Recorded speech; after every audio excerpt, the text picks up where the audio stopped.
Assalamu alaikum, good afternoon, dobry din, and a great and hearty warm welcome from this miserable, damp, grey city of London on a Monday afternoon for a truly international panel for Art of Liberty, a show which is beginning to catch lots of people's attention because although I confess to being a libertarian myself, in fact, I'm the culture spokesman. I hate gender sometimes, culture spokesperson for the Libertarian Party UK. The idea is that we get all of our chums and all of our friends together to speak about an art object, a poem, a film, a play, a song, something that's extended their own individual sense of liberty and making the world a better place with thoughts of freedom and evolution and light and all that old hippie stuff,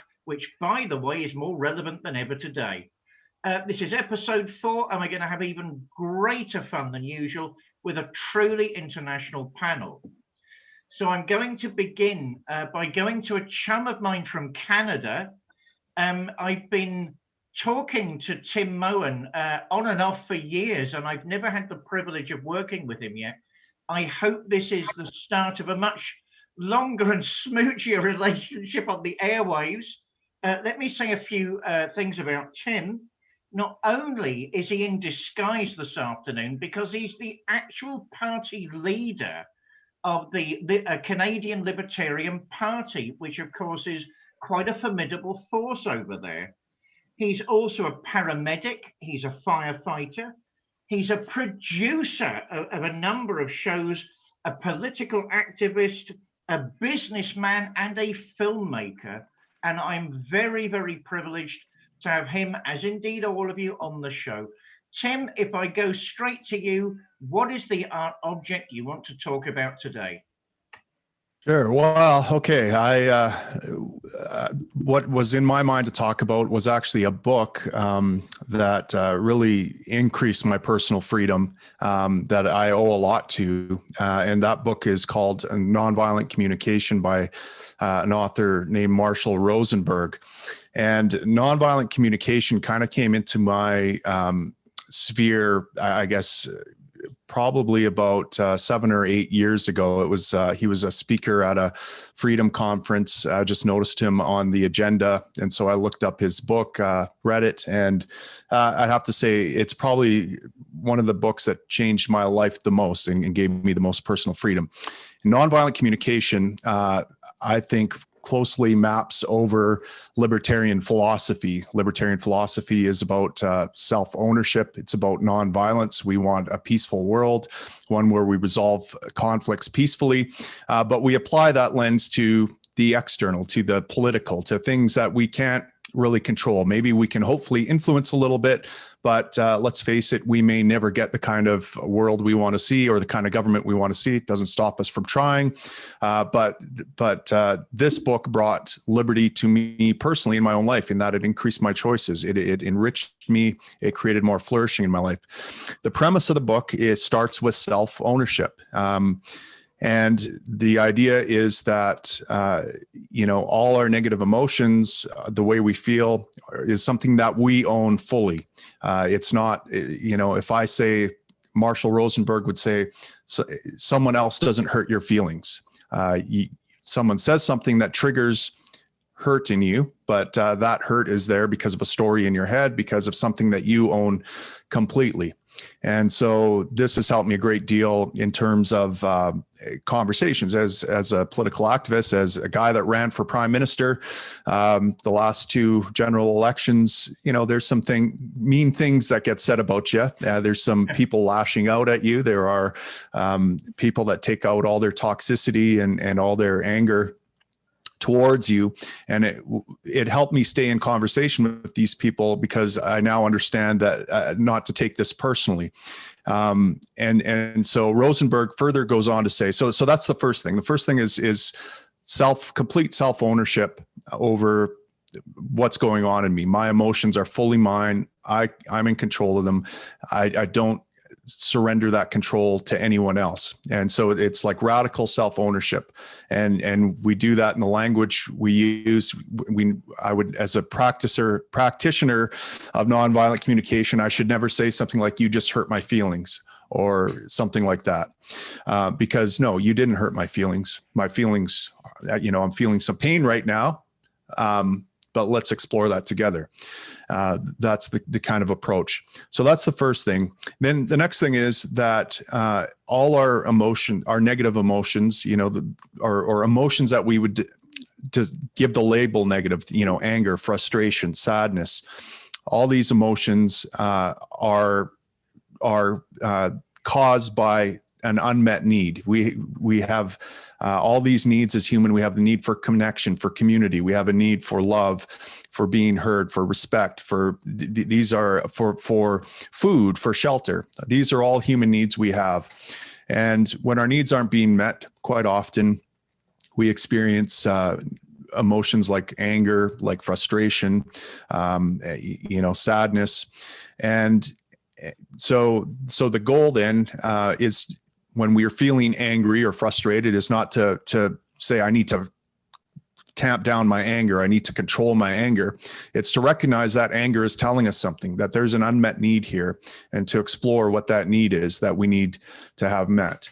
And so that was a big revelation for me, because I was always taught that anger, frustration, all these emotions are bad, they're negative, and I need to get rid of them. And what Rosenberg taught me was that, no, I need to pay attention. I'm angry. There's a reason for that. There's an unmet need somewhere. Let's drill down. Let's do some self-reflection and figure out what need isn't being met right now, and fully own that.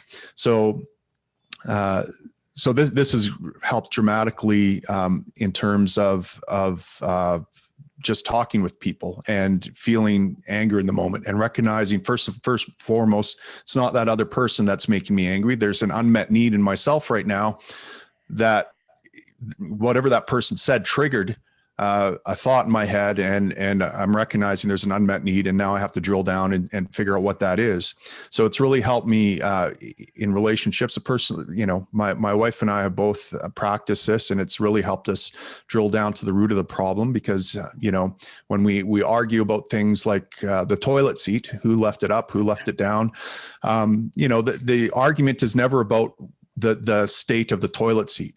There's always something deeper there. And if I left the toilet seat up, my wife isn't, and she gets angry. She isn't angry at me, and she isn't angry. She has a need for consideration and connection, and maybe that need isn't being met. And so I recognize that, okay, it's not about the toilet seat. She has a need for connection and for consideration. And how can I help her fill that need?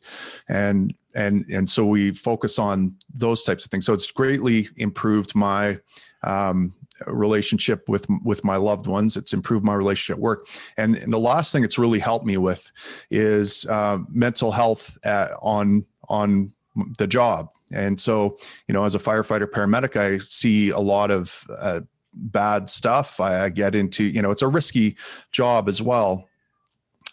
Years ago, I was trapped in a basement fire, and I thought I was going to die. It was a hoarder's house. I don't know if you've ever seen the show Hoarders, or, just people have a bunch of junk in their house. And I was tangled up in a bunch of junk. I thought I was going to die in the fire. And so afterwards, obviously I didn't, I'm still alive, but every now and then I have flashbacks. I'll be in a situation or a training scenario where I'll have that sudden trigger of I'm back in that fire, and there's a bit of panic that wells up in me. But that day was the most important day of my life, because that changed my life. It made me realize I'm going to die, and so I better stop just living everyone else's path for me, and I start living a life of meaning. And so what I do now is I remind myself this anxiety is there for a reason. It's reminding me of the best day of my life, when my life changed for the better. And that inner dialogue actually helps me perform at a higher level. So rather than shrink and turtle and be debilitated by that flashback, I'm now actually empowered by that flashback. It gives me new energy and motivation and a higher level of performance. And I attribute that largely to Rosenberg's book, Nonviolent Communication. So there you go. Wow. I'm a Metropolitan Community Church Oasis pastor on the verge of homicide nearly 24/7 every week. I know Natasha knows what I'm talking about. I must read that book immediately, Tim. It sounds absolutely fascinating, and thank you. What we're going to try and do after this episode is get the details of everybody's art object or book, and we're going to try and share them online from now on. But thank you very much for that, Tim. Fascinating, absolutely fascinating. We now move on to a colleague of mine, Pastor Natasha Ellison, not just young and beautiful, a member of the clergy as well. I mean, what do I say about Natasha, this multi-talented young lady? She's a motivational teacher, a businesswoman, an entrepreneur, an investor, a life coach skills, and an LGBT pastor like me, who probably has equally a number of horror stories that we will not share on this show, because this is all about art and culture. Natasha, this is our first time. Isn't it wonderful? Hugs and kisses, hugs and kisses. This is so wonderful. Tell us about your art object and why it's important to you. Well, the book that I'm bringing on today and talking about what has changed my life is As a Man Thinketh by James Allen. It is a very short book, but it is a necessary book because it's talking about the soul of the individual. How we think is all in our soul, because our mind, will, and emotion is our soul. So whatever is off in our lives is how we think. Some of the major things that James Allen talked about in this particular book, that our mind is a garden. So we have to be careful what we allow to come in, to plant, to blossom, to grow. We can't be totally consumed with things that are detrimental to our path or our destiny. And it's all up to us to either expel the very thing that, that people try to, I guess, put upon us. It's all up to us. And we have the power to decide if we're going to believe what has been given, or we're going to reject it. And he also said something about understanding that we have creative power, and it starts in the mind. It starts with a decision. And so that is the place of creativity, because we are all creators. We are all made in his image and likeness. So because of that, everything that we say and do, they have a time of manifestation. So if we think on good things will happen for us. If we stay in a bad place mentally, we'll start seeing the same cycles over and over again. So this book has helped me not to repeat the same cycles by how I think. And if I'm still repeating the same cycles, I obviously did not learn something there. I just stayed focused on what was bad. And so that came out to me as well. We reap the condition of our mindset. We do, because we are, like I said, we are a garden, and that's what the book was telling me about. And that really was powerful for me, because I'm a HR manager. I handle, a lot of individuals on a day-to-day basis. I'm in the healthcare field. And so you're having to handle so many different personalities and people. And my mind has to be in the right place. People are having rough days, especially with the COVID situation and things of that nature. We have to make sure that we cannot get, and I know it's easier said than done, but we have the control to either be illuminating people's lives by what we feed ourselves every day. And so I have to feed myself positivity every day. And so I listen to like the John Maxwell's and the Les Browns and things of nature to stay in a positive mindset, because I understand when I enter the building, we never know what's going to come our way. And my mind cannot be focused on, the bad things, but the good things. I have to see the good in everything. And that takes a changed mind. That change a continuous over and over again renewal, because renewal happens every day. It's not a one-time event. And so I have to focus on what's good and what's beneficial, not only for me, but for those around me. Because if I'm out of whack, everything else will be out of whack. Everything around me, the people that I'm connected to, they will be off as well. So that is why it's very important that we stay focused on the good things. And then it says our thoughts and actions are powerful because they align, they move together. Our body is the servant. He put in the book, the body is the servant of the mind. The body is the servant of the mind. So some of the things that we deal with physically have everything to do with our soul. Far as, you know, our sicknesses and illnesses and diseases, stress, that really came out to me. And I said, I have to change my mind, because if not, I'll sit up here and take on something that was never destined for me. But it's all because of how I have channeled my situation. You know, I've looked at it as if, you know, something, you know, that's going to take me out, but it's really here to process me. It's really here to grow me.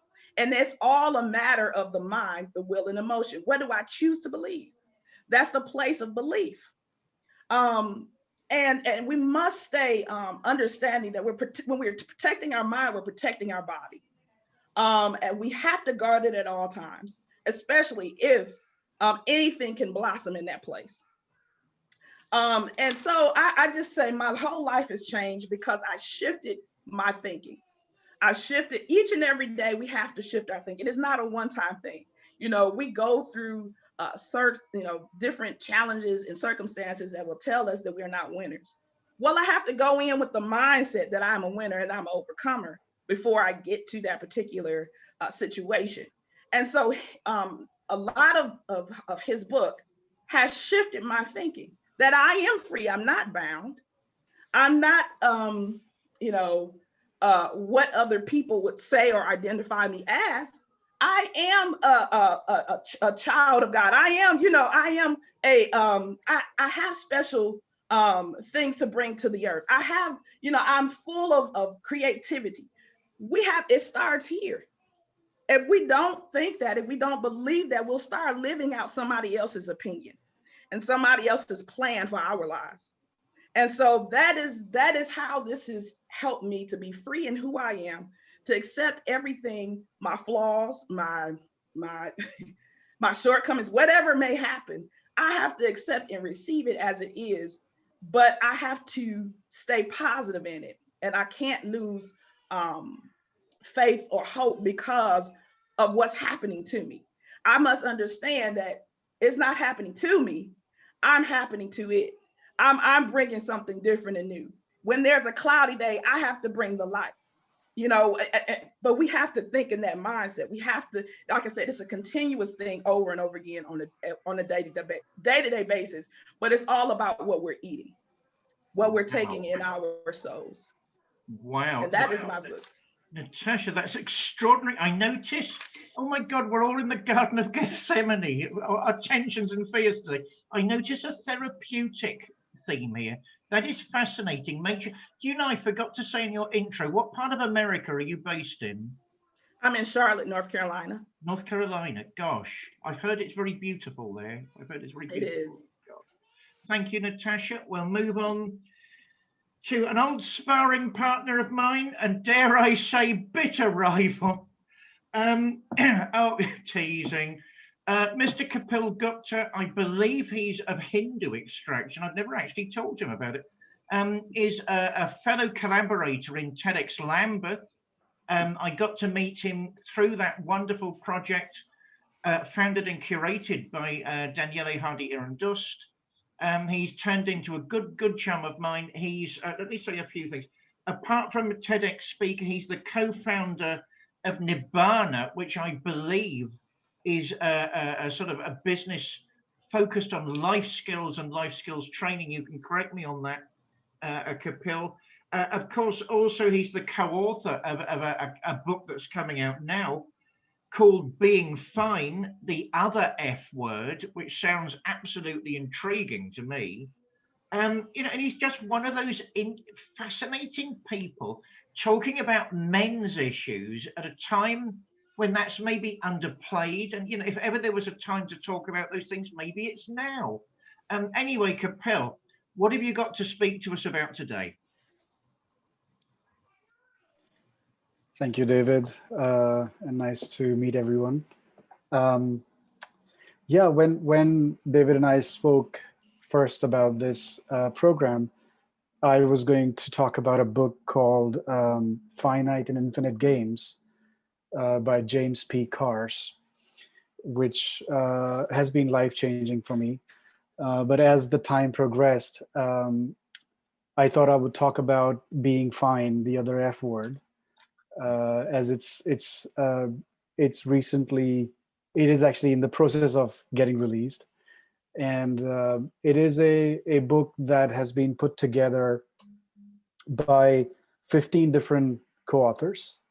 And it's a collection of personal stories by men. And there's a couple of women who've written chapters as well. So the idea behind the book is this word, fine, which we often use in our vocabulary to describe how we feel, our emotions, and we, you know, when we connect with each other, it's a word that hides so much behind the word. You know, when we meet someone, it's like, how are you? And to be polite, to not burden other people, we just say, oh, I'm fine, I'm good, I'm nice. And these, so the book itself is such an amazing collection. So I thought I would talk a little bit about that. I've written a chapter in that, but I won't, it's not a promotion thing. But I've been reading other people's chapters in the book, and I was so taken by other stories of men where I think we grow up with this conditioning that, and I'm talking generalizing here for sure.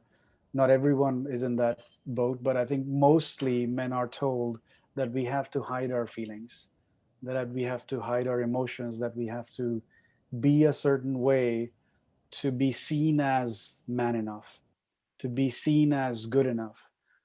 From very early on, for me, it was the case where, you know, how good of a man I am was determined by how well I do in my studies, how well I do in my life in terms of my job, um, how many tick boxes I have in terms of what I've achieved in life. And part of that was also that if I was showing my emotions, if I was showing my sensitivities, then I was told that that's not a good thing to do. And in this book, it's men from all over the world. We have men from all over different kinds of backgrounds, different social circles. So one of the authors is a native from Australia, and from you know, and he writes his chapter about how he was helping other men going through a journey of going from boy to manhood, but he was living his life putting a mask on, and behind that mask he was miserable.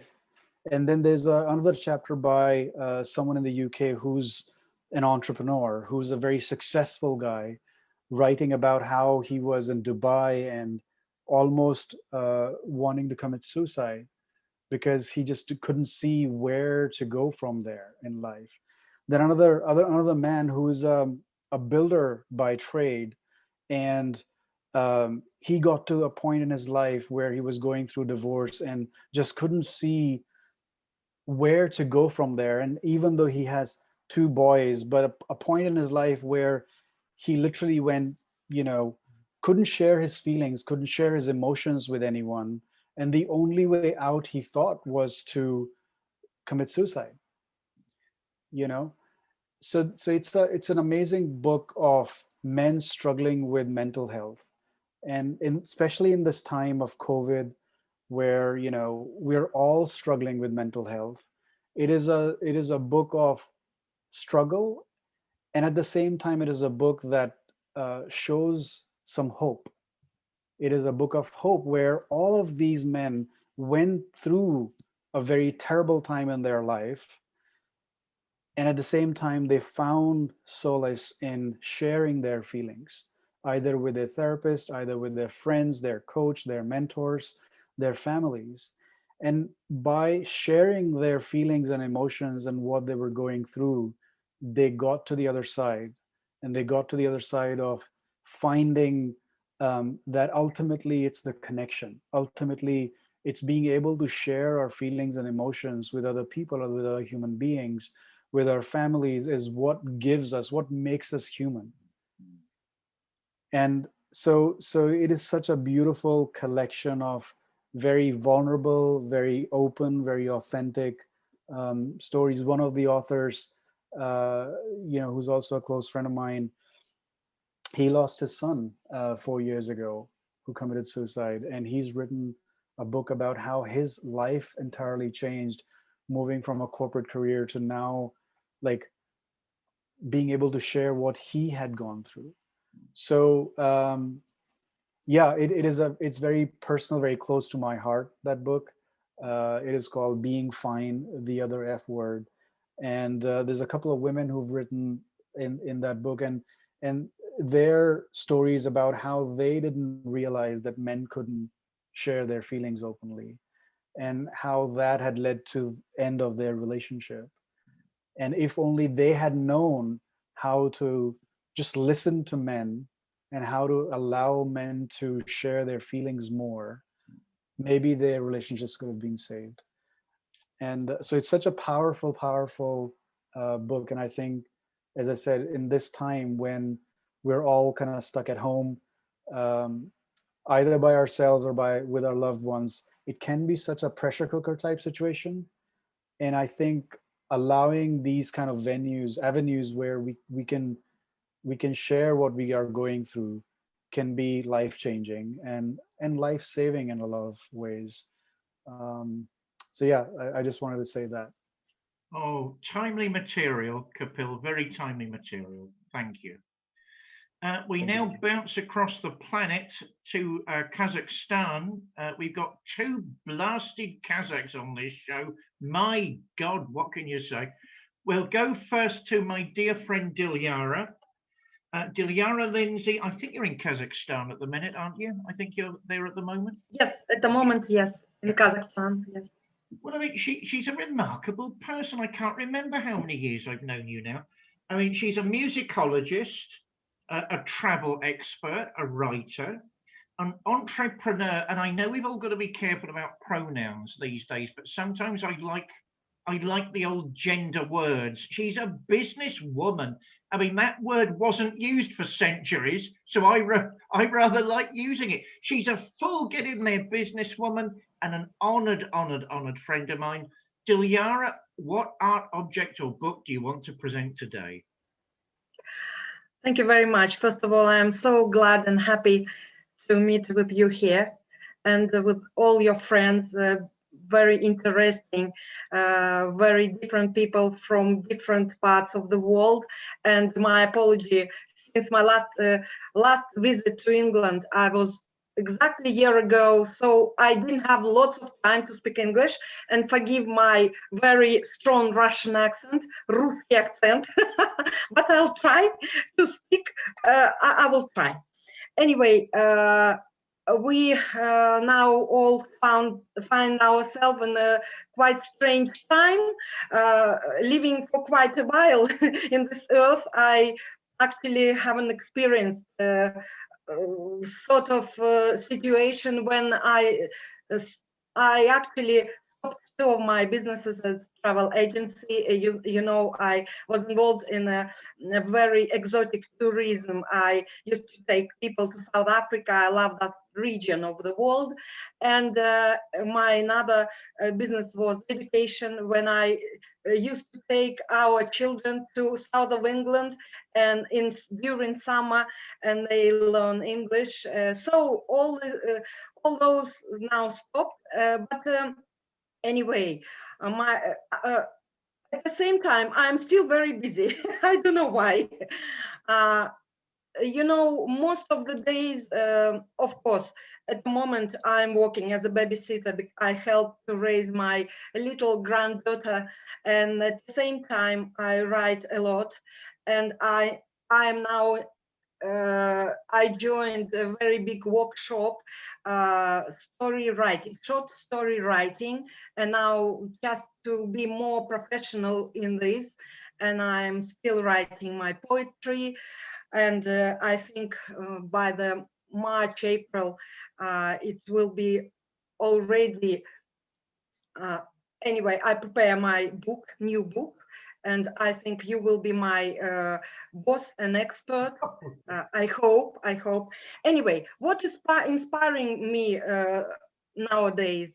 I have to say, very interesting work written by Fritz Stege, Music, Magic and Mystic. It's quite scientific work. I would even say it's quite scientific study, and as a at the beginning of his big work, which took about 20-25 years, this famous German musicologist, he said, who knows the secret of sound? He knows the magic of the universe. So this subject I like to study and learn, because it's like a work which I do during my student age. I like to explore the subject where Western and Eastern music meets. And when you explore this very interesting subject, you go to philosophy, Western and Eastern philosophy. You go to mentality, to study all those things. So for me, it's a really work of my life. So I love you just to write down somewhere, because even this very big book, even if you open it right in the middle, you will find something. It's like Bible. You'll find something for yourself. And another very interesting and inspiring book, which I just recently found out for myself, is a novel of South African, a very famous South African writer, John Kudze, Dishonor. I love his style because his books, they very inspiring for me. How can I say, his style and his speech are they are very colorful. They're full of feelings about other people. So this also the source for inspiration. And of course, another source of my inspiration is the art of Reiki. Just because I master Reiki, I love this Japanese art of body and mind healing, and I use it not just for myself or my family members. I've got lots of friends around the world who they write me almost not every day but a few times a week asking for Reiki, and it's very nice because this art you can use in distance. And I think now let's say last year, when I did every Saturday, I used to run the Zen calligraphy class, and unfortunately because of the situation I stopped it, but hopefully since March I will start it again, because all my students are waiting for me. So I recommend you this. And another book is actually another, like I'd say, scientific research. I am not going to refer to the author, but if you just find, or if you would be so interested in this subject, it's Japanese Zuhitsu. It's short stories, which reminds me like impressionism in music, like Debussy or Ravel. It's like impression. You saw something and you wrote about it immediately without going inside the subject. This as well, I love. It's actually my the book which always here on my desktop. So I think that's all. In case the panel hasn't noticed, Dilyara is a very bouncy person. and she's a wonderful friend. We'll take from you the title of the musicologist book, because I agree with you. That is absolutely an astonishing piece of work.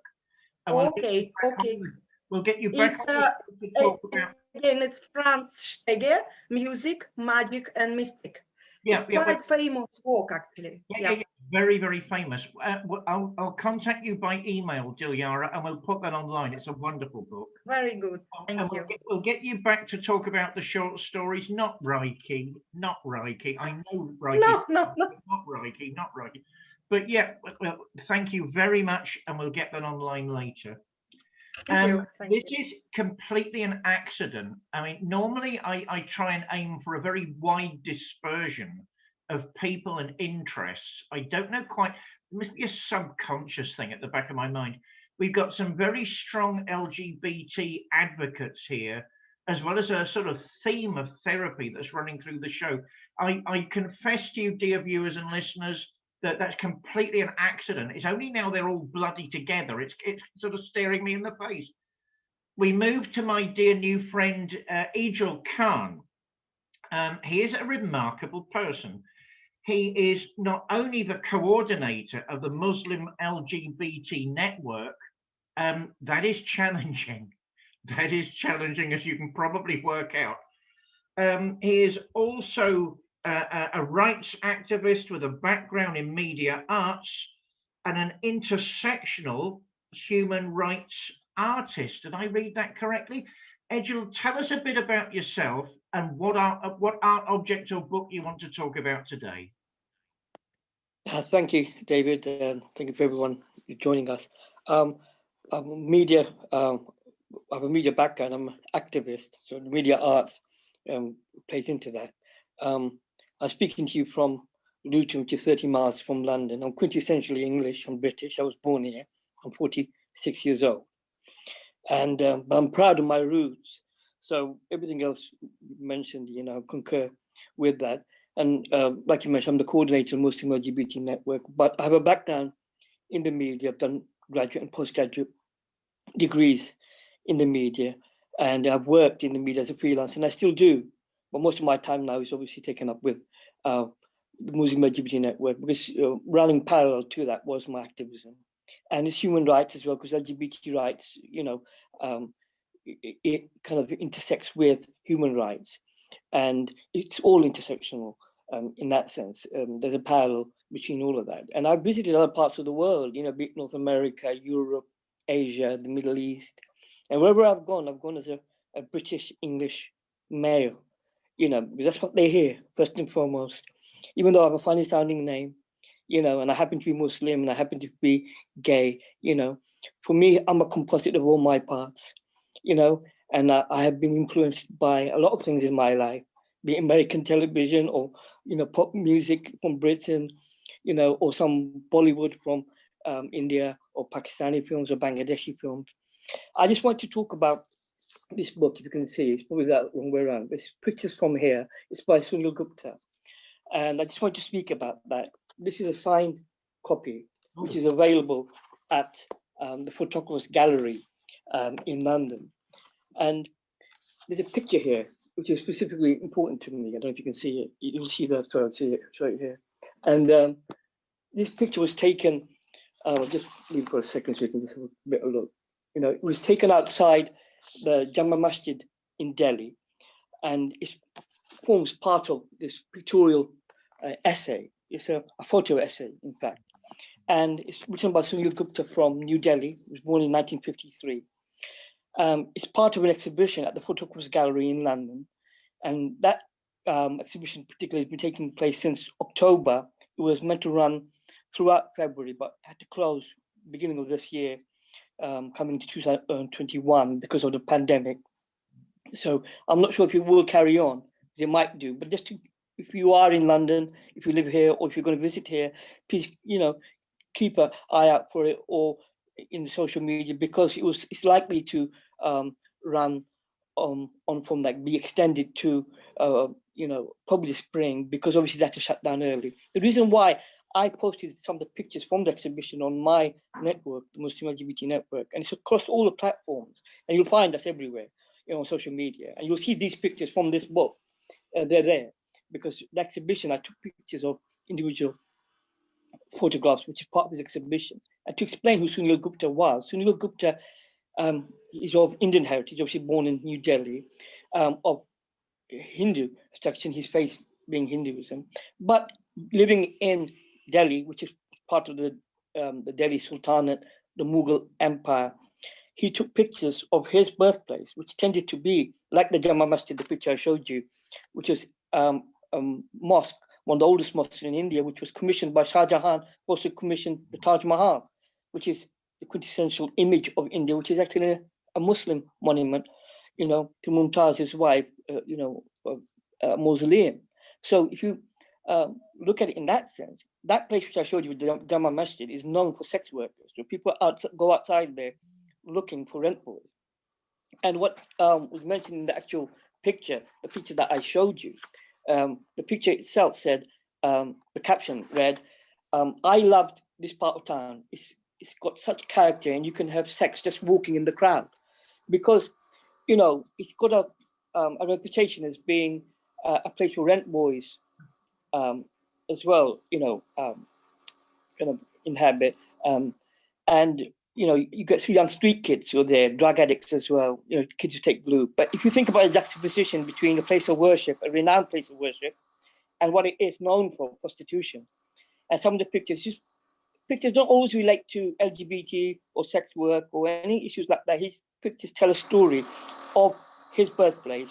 He subsequently was given Canadian citizenship, so he's Indian Canadian. In the 1970s, late 60s, he moved to Canada, and subsequently in the 70s, he went to America to work. So his work was exhibited in America and took pictures of New York at a time in the early 70s when the gay community was really finding his voice after Stonewall and such, like in the late 60s.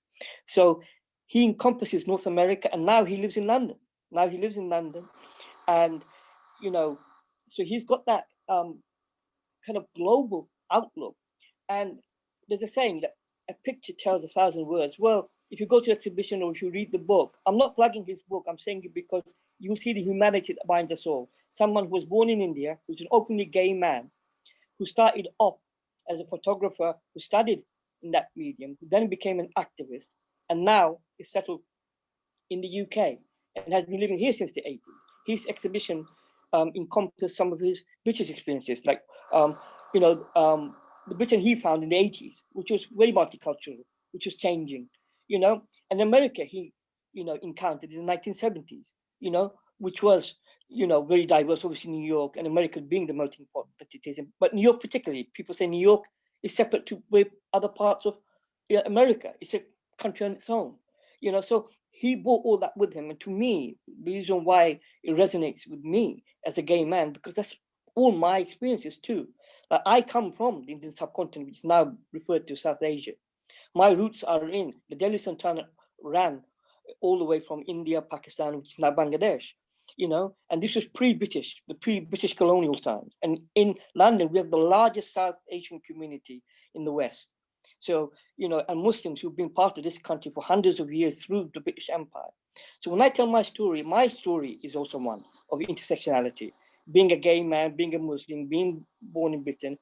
And Sunil Gupta encompasses all that in this book and makes you understand that what your roots mean to you, what your cultural heritage can mean to you, irrespective of where you come from. That we all, seek for that sense of identity, a place to belong. And sometimes it's an internal search, but sometimes we find it is within the heart. He was someone who's more, like I said, in Delhi. He moved to Canada. From Canada, he went to study in America, and subsequently, so he always said, home is where the heart is. You can make your home anywhere. And for me, this book and the exhibition, particularly, the exhibition is called actually From Here to Eternity, a retrospective, Sunil Gupta. That's the title of the exhibition. And the book is Pictures from Here, Sunil Gupta. So please check it out if you can. I mean, obviously the exhibition is a bit more difficult. You have to keep your wits about and see what's happening on social media and such like. But the book itself is still available online. The only reason why I plug his book is not that he needs the money. He's got many books. He's, had many books published. And this book it was available at the actual gallery itself. They were selling copies, signed copies. So It's that really, you know, to understand that people who live in the UK, people like me who are Muslims, and all the images and all media rhetoric that I've seen, particularly after 9/11, you know, in the world, you know, has been one which has been primarily negative towards us, not understanding the true breadth of who we are, where we live. Like I'm speaking to you, David, I spoke at your church, you know, recently. You know, like I said, I'm 46 years old. There are people older than me who were born here, who come from the same background as me. So I'm nothing special. All I'm saying is let's try to understand one another, and that we are a composite of all our parts. So, thank you. Beautifully said, Ejel. I'm the founder, I should stress, of Valentine's Hall, which is an MCC, Metropolitan Community Church Oasis. Ejel came and helped me perform an act of worship there recently. I was very, very honored to have a Muslim help me make this service of worship to the Almighty. It was a magical, no, let me replace that. It was a truly holy time, and it was an honor. You're right, people think in images and superficialities far too often, and they don't really think deeply about the images. The Muslim community in Britain is hundreds of years old. People forget that. But, you know, we keep going and we keep reminding and we keep discussing, and that's what will make the world a better place. I really do, a much better place. I really do believe that. Thank you, Ejel. We're moving on to my second Central Asian of this session. I think anyone following me on social media is now fully aware that I think Central Asia is fairyland. They all deny it, but it's quite clearly the case. The wonderful food, the wonderful architecture, the wonderful poetry, the wonderful people. What else could it be apart from fairyland? So we're moving to my other good friend, Bakhtygul Makhanbetova. I'll get the pronunciation right one of these days. She's a Kazakh literary agent, a translator. Again, my chance to use that pronoun, a businesswoman. Yeah, a well-known businesswoman, English language teacher, and open entrepreneur. Now, she's under instructions, this stuff, that she's enthusiastic like me about literature. So the minute she's let loose, God knows how many authors we're going to speak about. But please keep it to one author. Bakhtygul, who do you want to talk about today? Thank you very much, David. Again, I'm very, very happy to see you here, everyone. And it is the great chance for us to share our thoughts, to talk about some important, interesting things. And it is the efforts by our lovely friend David William Parry. Thank you, David. Today I'd like to tell you about one important book of my one of my favorite Kazakh authors, Saule Doshan. You can enjoy here the book. It is actually in Kazakh and Russian, but we are going to translate it into English very soon, and you might be very happy to enjoy it in English. What is the book about? First of all, let me accent on some personality features of the author. And here we might be very pleased with the strong features of this woman. Saule Doshan allowed me to share some information from her family life. Because of some life circumstances, she was married 3 times. First trying was not so lucky. It was the period of the December 1986, and the misunderstanding between her first husband and Saule Doshan led them to divorce, and they got divorced. And the second chance presented Soledoshan very happy period of your life. She lived very happily for 30 years with the second husband, who was a well-known writer, Kazakh writer, Dukembai Doshan, very strong writer. Thanks to her second husband, she was presented very good, opportunities to have a good command of literature. And but since her childhood, she was interested in literature. Even at the age of 14 or 15, she started to present some her poems, some feelings in the local media, even the regional or republic fields, and she started to appear in the literary world of Kazakhstan a bit lately. The reason was the idea of her second husband, that he didn't like that idea that his wife was also a writer. He considered that the woman needs to care about children, about upbringing of the children, and but he didn't mind of his wife's poetical world, but he thought that prose was not for her. But this field was very, very, interesting for Soledoshan, and she started to be actively involved in this direction. And after her husband's death, she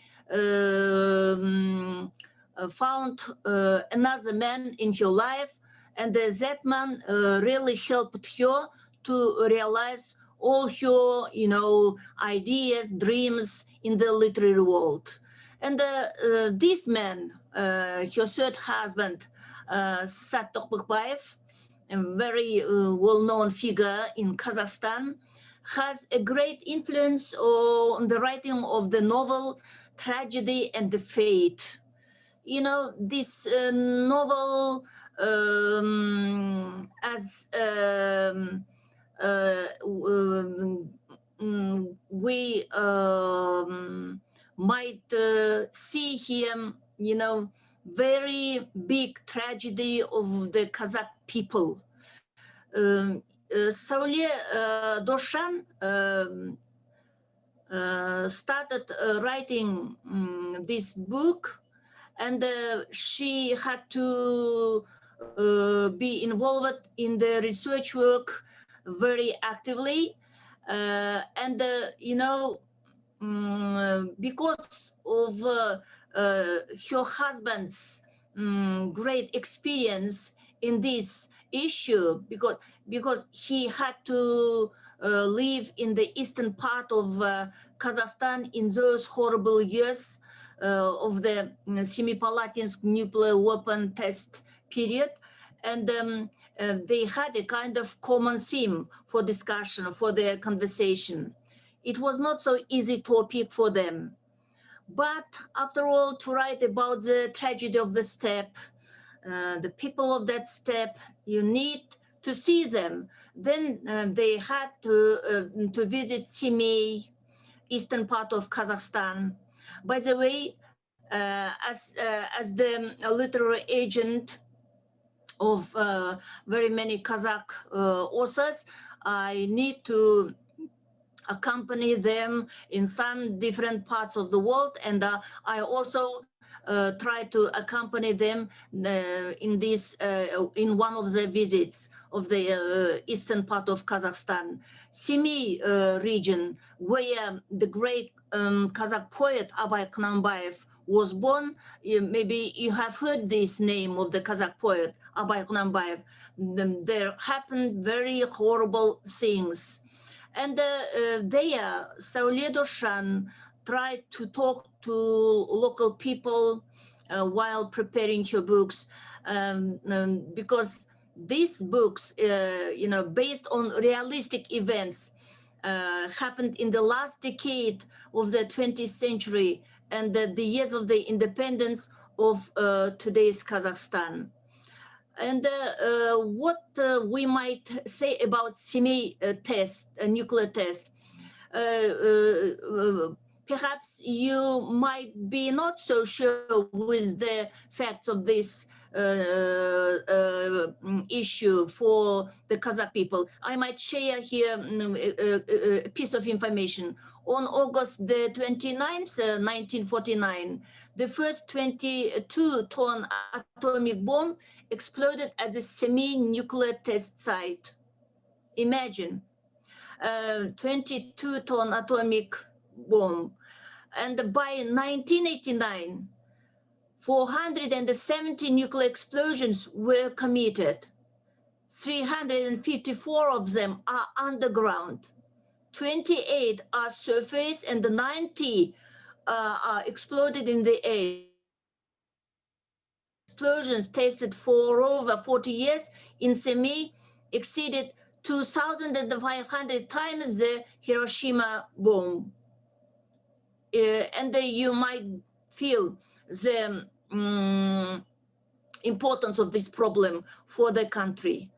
All the characters in the novel are real people, and some of them have already passed away.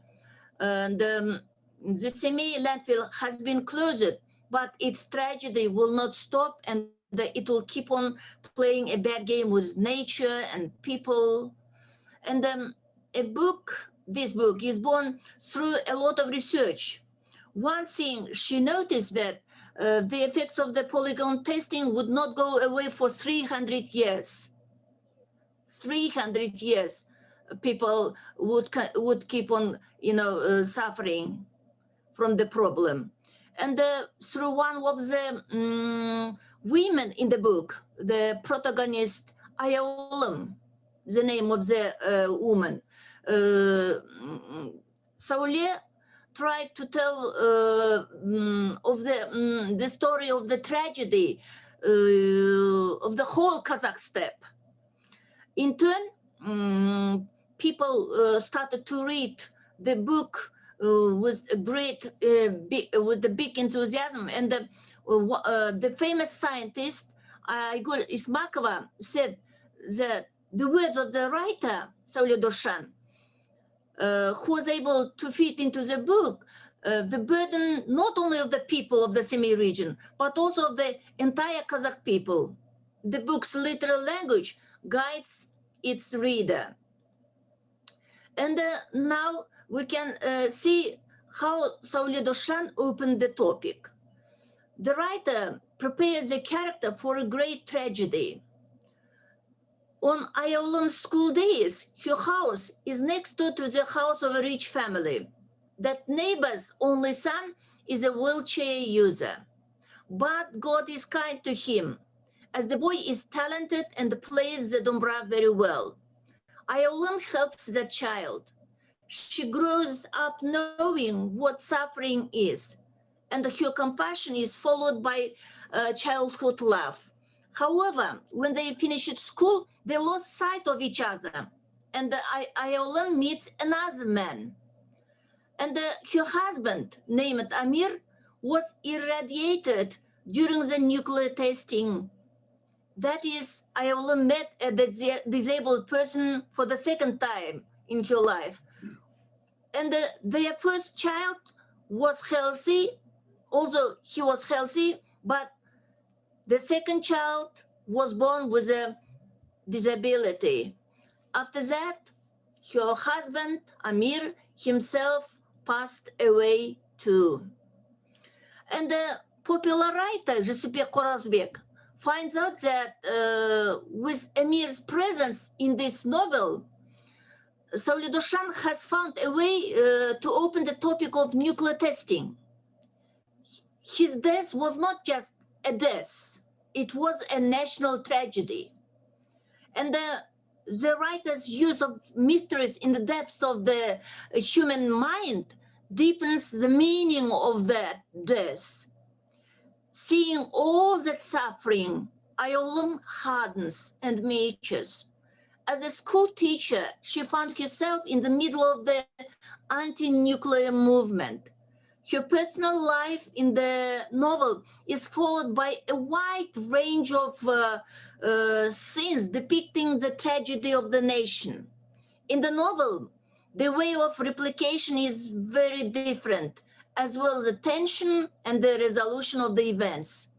This is, as a literary researcher, Aray Jundubayeva has said that uniqueness of the writer's style and the sources in the genre of documentary novels are intertwined with folk mysticism, and they easily lead the reader to read.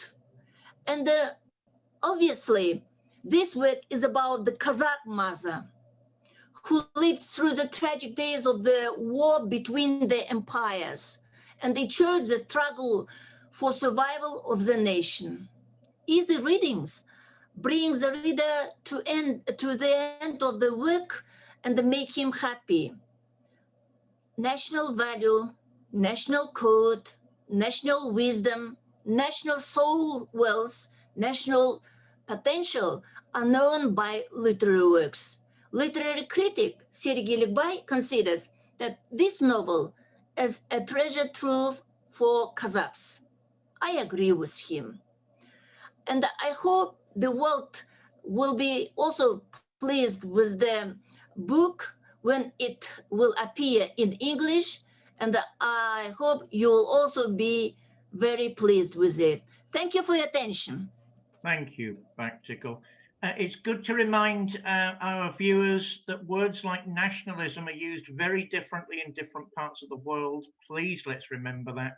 I do need to say one thing. Oh, what a mixed bag the old Soviet Union was. You know, it did terrible things, it did good things. The number of women writers that were encouraged by the old Soviet Union is phenomenal.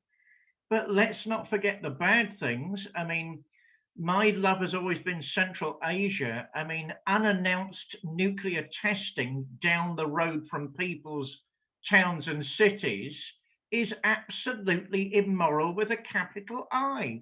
By the way, comrade, oh yes, that did happen. You know, and yeah, we're sorry that you're all getting ill. No, absolutely terrible. And with love and respect to my Russian friends, of which I've got many, you can't turn up in somebody's country and say comrade with one hand and then do things like that with the other. So those are the bad things from the old Soviet Union. But we've got to remember everything's a mixed bag. I know exactly what you're talking about, Bakhtygul. That's a phenomena that needs more global discussion. It really does. And I think that's an exciting novel in the making. We'll now move on to a good friend of mine in Jerusalem. We met initially through Leo Zagami's YouTube presentation, The Pew.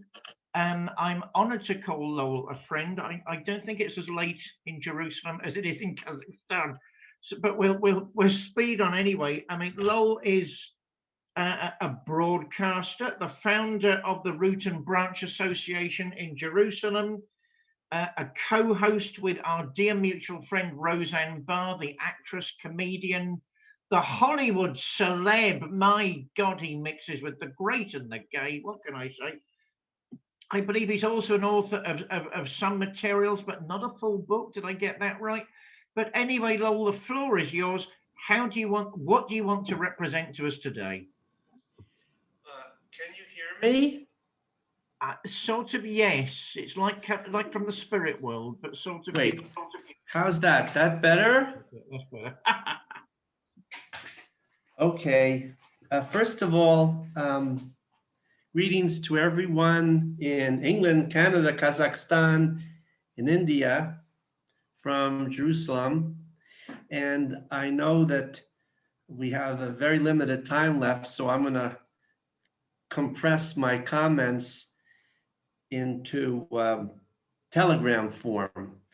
Now, I was thinking what to talk about, and you all mentioned so many interesting points that I thought I'd just like to make a comment about the points that I heard. Regarding books, or in that case, a work of art, we're in a period now very similar to the 1930s. We may be on the brink of World War III. We may already have begun, where the war takes very different forms than previous wars. So two books that come to mind were written in the 1930s by James Hilton.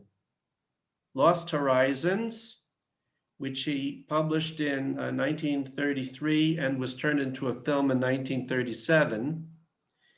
And Goodbye, Mr. Chips, which he published in 1934 and was turned into a film in 1939. The same year, The Wizard of Oz was made into the historic film. And they seem to all have in common a dream of a world of innocence that people sensed, to the extent it was innocent at all, relatively speaking, was going to go up in a furnace, which it did. And hopefully that won't happen again now. According to our religious beliefs, if it does happen, it won't last very long. And after that will be a better period for whoever's left. But here are my comments about what people said. First of all, as a historical note, January 30th, 1933, Adolf Hitler is appointed chancellor. And 2 months later, he initiates the Enabling Act. So that was 88 years ago, I think, because January 30th was 2 days ago. With regard to comments that were made, someone made a comment about titles, Miss, Mrs., Mr. I had a professor once, I took a course at Columbia. I wasn't a student there, I was next door, but he said, he began his talk about persons and gentlemen, because he said there are no ladies anymore. And that was back in 1980. So persons and gentlemen, I'm big on titles. However one identifies oneself. My mother said, why do you put down Mr. Lowell Joseph Gallin? We don't use Mr. anymore. You're not rabbi, doctor, professor. I said, those terms are being called into question. Whatever person is Mr., Mrs., Ms., or 50 varieties in between, real or imagined, identity is important, whatever you are. So comments, Kapil mentioned someone saying, how are you? And did they mean it? Well, that reminded me in one of Jackson Browne's songs, and he's still alive. He said, maybe people ask you how you're doing because it's easier than saying how little they could care. And I think he was right. Now, Tim brought up the issue of states of mind, and that whatever happens around us, we are or could be responsible for our own state of mind. That reminded me of a book where a person had to deal with this you can't get it more extreme than this. Viktor Frankl, in his book, Man's Search for Meaning, who ended up at Auschwitz. He was a professor, a doctor, a wealthy Jewish man from Vienna. Everything was taken from him. His wife was murdered. His kids were murdered. His status, titles, degrees, everything was taken. At Auschwitz, he wasn't tortured to the subject of medical experiments, fortunately, but everything was taken other than the pajamas they gave them. So what he was trying to do and was asked by the other inmates is, can you tell us anything that will help us stay alive until the Allies liberate us? Because news gets around and people realize at a certain point the Nazis were losing. And if you can hang on long enough, you might survive. And the Nazis were very happy. They worked you to death or death you to death. There were Arbeitslager, work camps. You weren't supposed to come out of that. You were just supposed to go up a chimney. Or there were death camps like Treblinka, where skip the work, you go straight from the train station to the gas chambers or however you're murdered. So the Nazis were very happy when people would throw themselves in the electric fence because they would be electrocuted. Many people did. You weren't supposed to come out of work camps and death camps alive. You were supposed to be worked to death, death to death, and then your hair or the gold in your teeth or your skin used for industrial purposes. So he developed his concept of logotherapy. He had 3 Viennese schools, Freud, Adler, and Frankl. Freud said it's all about sex. Adler said it's all about power. And Frankl said it's all about meaning. Well, they're all right. But ultimately, the strongest one is if a person has a sense of meaning and purpose, you can survive pretty much anything as long as you're not dead. And he said to people, I'm not going to tell you what your meaning and purpose should be, but if you'll find one, you can even survive this. And that helped him and some of them stay alive. So that meant you can take everything from if a person isn't dead, even if they're injured, we still have theoretically, you have to really be a Zen Buddhist warrior for this, control over our states of mind, thoughts, feelings. When everything else is taken, that can't be taken. And that's why there's a song, I think, from the 1848 revolutions, a German song, Die Gedanken sind frei, thoughts are free. It's a very famous lullaby. I'm not take the time to hum it here, but if you would hear it, oh yeah, I heard that before once. Okay, also about anger, Julia Cameron in The Artist's Way said that anger shouldn't be suppressed. It's a sign something needs to be done, where action needs to be taken. So don't become an emotional leper. Yeah, we're all encouraged. You're not supposed to be angry. Julia Cameron says the opposite. No, bring it up like a submarine and then fire your torpedo, hopefully not involving murder or suicide. Do something productive with it. Now, Natasha, hi over there in North Carolina, mentioned a book called As a Man Thinks. That actually is half of a quote from the book of Proverbs, where Solomon, king of Israel, said, as a man thinks, so he is. Again, relating to what Tim said. Theoretically, if we can take control over our own minds, for good or bad, can really change the world, for good or bad. So I would agree with that. And then Dilyara mentioned sounds. Well, it just so happens today, what's today? Sunday? Is this Monday or Sunday? Well, it's Monday. 2 days ago, we had Shabbat. And the weekly Torah reading is Parshat Bishalach. Israel goes out through the Red Sea. Pharaoh follows, and people know that story. Okay, what's coming up this coming Shabbat? Parshat Jethro. Israel gets to Mount Sinai and gets the 10 commandments, but that's not what the Hebrews said. Aseret HaDibrot, 10 words are actually 10 emanations. It's sounds, it's utterance. What those words meant were more than words as we would understand. Sound, music, something. It also says there's a word for it when you switch your senses. They heard the thunder and saw the lightning. Did I get it? Instead, the sight and hearing were reversed. There's a name, big fancy name for that. I forgot what it's called. There are some people who have the ability to do that.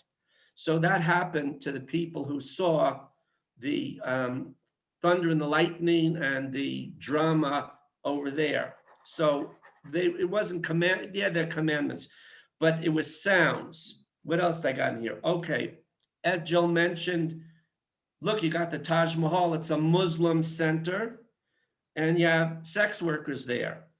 But it's a place of worship. Actually, if you go back a few thousand years ago, that was the rule rather than the exception. Places of worship had ritual sex workers. They're called in the Torah a kadesh and a kadesha. Kadosh means separated. It can mean whole. It's separated for purpose. It can be good or bad. A kadesh was a male prostitute, and a kadesha was a female prostitute. And when you went to the temple and you brought your offering, part of the rituals, and this is prohibited in Torah, was you had sex with the cultic prostitute. And again, in the ancient world, this was the rule rather than the exception. And then I'm not even getting the issue of child human sacrifice. It wasn't only children, which continues till today. That's a whole nother issue we won't get into now. Bakhtygul talked about nuclear testing. Well, it could be right now, there's war simmering. The question is simmering how much between Iran and Israel and the communist Chinese dictatorship and Taiwan. And it may be that the communist Chinese dictatorship will push Iran to attack Israel if they think they can get away with that. So they have a cover to go and invade Taiwan. Then you got your World War III. May not last very long, depending if it goes nuclear. But you got a very troubling situation. I think that covers everything. One more thing about what Kirill said. Is there a Kirill here? Kapil. Excuse me. The Talmud says, "Oh, chavruto metuta." Oh, give me fellowship or give me death. Who said that? Patrick Henry. That isolating people kill people. The main reason, actually, studies show people get old, sick, and die, and in the current system, there is death in the world. We don't believe much longer. Is not, you don't have vitamins or exercise or meditation classes or jazzercise, you don't have company. That's the primary killer for old people and at any age. So one of the ways you can kill people is isolating them. And I'm not even going to get into regimes that wish to do that to their own people to destroy them mentally and make them more controllable, which is what a lot of this is about. So I think that covers everything from my side. And again, back to my books, James Hilton, Lost Horizons, and Mr. Chips, real tear jerkers, very suitable for times like this. Hopefully we won't have a World War III. But we also believe that if the world's problems are going to be resolved, they're going to be resolved from right here. There won't be a world. So I think that covers it. Lowell, you're a true trooper and a star as always. My dear panel, thank every single one of you for all your time and energy. Thank you, Tim. Thank you, Natasha. Thank you, Kapil. Thank you, Ejel. Thank you, Lowell. Thank you, Bakhtygul. Thank you, Dilyara. I hope by going deep that somehow we've released some energies that set our minds and our hearts more slightly free. And I hope you'll all agree to come back on the show at some future date and maybe explore this in a bit more depth again. Dear viewers, dear friends, thank you. This is the end of episode 4. We'll see you on the airwaves soon. Take care.